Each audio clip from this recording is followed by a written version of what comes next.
नमस्कार, मैं प्रिया राज, आप देख रहे हैं हिंद लाइव। आप सभी का स्वागत है और हमारे युवा दर्शकों के लिए आज हम एक बड़ी अपडेट निकालकर सामने लाए हैं। जी हां, आपको बता दें कि बीपीएससी मामला ये वो मामला रहा जो बिहार की शिक्षा पर कई सवाल उठाते रहे। ऐसे में बीपीएससी मामले के अंदर कई ऐसे तमाम राजनीतिज्ञ पार्टी भी सामने आए थे जो अपनी सिर्फ राजनीति रोटियां सेकने का कार्य किए, ना ही युवाओं के भविष्य के बारे में सोचे, ना ही एक जागरूकता पेश करते नजर आए। अब सवाल उठता है कि बीपीएससी वो जो मामला है, लगातार देखा जाए कि बिहार में और बिहार की राजधानी पटना के सड़कों पर किस तरह से बीपीएससी छात्रों के साथ अन्याय हुआ, वाटर कैनल का इस्तेमाल हुआ और यूं ही डंडे खाते छात्र अपनी आवाज उठाते रहे, लेकिन उनकी आवाज अभी तक सरकार तक पहुंच नहीं सकी। आखिरकार ये किस तरह की सरकार है जो अपने कानों पर पट्टी बांधकर बैठे हैं।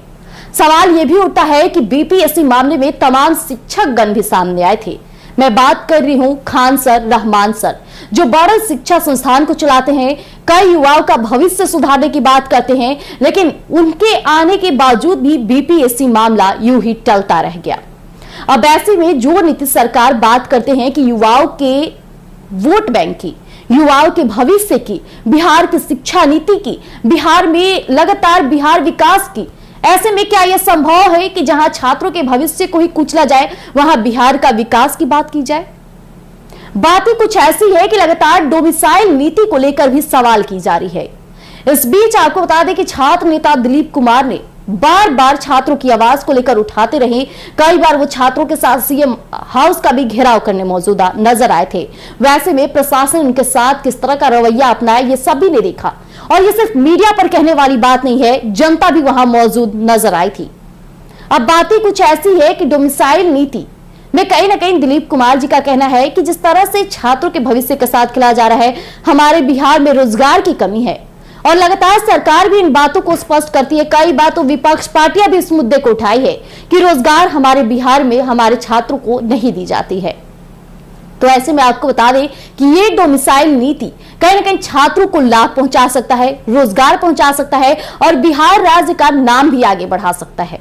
जो दूसरे राज्य से छात्र आ रहे हैं, बिहार में रोजगार ले रहे हैं और डोमिसाइल नीति जहां लागू नहीं हुआ है, तो वहां दूसरे राज्यों के छात्रों को लाभकारी पहुंचा रही है हमारी बिहार सरकार। ऐसे में हमारे बिहारी छात्रों के लिए अगर डोमिसाइल नीति लागू हो जाती है, तो जो मान लीजिए कि 90% भी अगर डोमिसाइल नीति लागू होता है, तो उसमें से 80 तो हमारे बिहार के छात्रों को ही रोजगार मिलेगा और रहा बात 10, तो जो दूसरे राज्य से छात्र आ रहे हैं उन्हें ये नौकरी दी जाएगी। अब ऐसे में कहीं ना कहीं ये डोमिसाइल नीति छात्रों के लिए एक अवसर प्रदान कर सकता है और बिहार में जहां रोजगार की कमी होती है, वहां रोजगार का एक मुद्दा और रोजगार आगे बढ़ता नजर आएगा। कहा जाता है तो कई लोग हाईवे बनाने की कोशिश करते हैं और हाईवे, बड़े बड़े संस्थान की बातें करते हैं।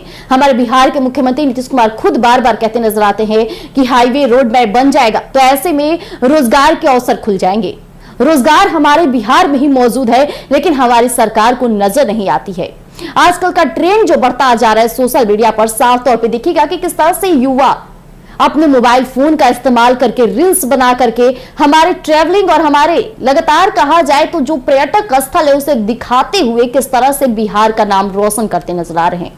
अब ऐसे में ये तो सोशल मीडिया के दौर से एक बिहार को चमकता चेहरा मिल रहा है, लेकिन जब सरकार हमारे बिहार के लिए कार्य करेगी, सरकार छात्राओं के भविष्य के बारे में सोचेगी, तो वैसे में ये बिहार खुद ही प्रगति पर पहुंच जाएगा। इसके साथ ही आपको बता दें कि सीएम नीतीश कुमार को काफी अहम माना जाता है महिलाओं के लिए और युवाओं के लिए। हमेशा से वो धरातल पर कई कार्य परियोजनाओं को सामने लाए हैं, इसकी आभारी और तारीफें भी मैं करती हूं।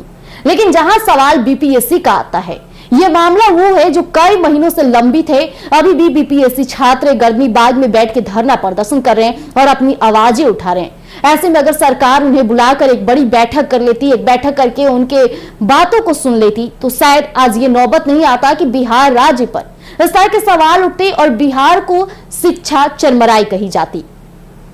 हमारे बिहार के ही युवा हैं जो आईएएस और बड़े बड़े पैमाने पर नौकरियां करते हैं और अपनी सेवा देते हैं।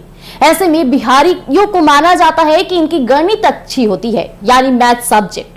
वैसे में अगर सरकार बार बार उन्हीं युवा और छात्रों के भविष्य के साथ खेलती रहेगी, तो ऐसे में हो सकता है कि उन्हें रोजगार के लिए दूसरे राज्यों में जाना पड़े और दूसरे राज्यों के लिए काम करना पड़े। और दूसरे राज्यों को ही हमारे बिहारियों की वजह से फायदा होता रहता है। लेकिन हमारी सरकार उनकी ना ही मनोबल को समझ पाती है, ना ही उनकी शक्तियां समझ पा रही है। अब ऐसे में डोमिसाइल नीति का जो फायदा होगा पूरे बिहार के छात्रों को मिलेगा। देखना होगा कि आखिरकार सरकार कब तक यूं ही बीपीएससी मामले को लंबित और दरकिनार करती नजर आएगी। ऐसे में बीपीएससी मामले को जिस तरह से वो दरकिनार करे तो आने वाला बिहार विधानसभा चुनाव भी सीएम नीतीश कुमार के लिए काफी ज्यादा परेशान करने वाला हो सकता है, क्योंकि अच्छा खासा वोट बैंक उनके पाले से जा सकता है। और युवाओं ने बार बार मीडिया के जरिए ये बातें स्पष्ट कर दी है कि अगर उनकी मांगे पूरी नहीं की जाएगी तो हो सकता है कि आने वाले चुनाव में वो अपनी मौजूदगी नहीं दिखाए। अब देखना होगा कि आगे क्या कुछ होने वाला है। तब तक लिए हमारे साथ जुड़े रहिएगा, यूं ही अपडेट हम आपके बीच साझा करते रहेंगे। धन्यवाद।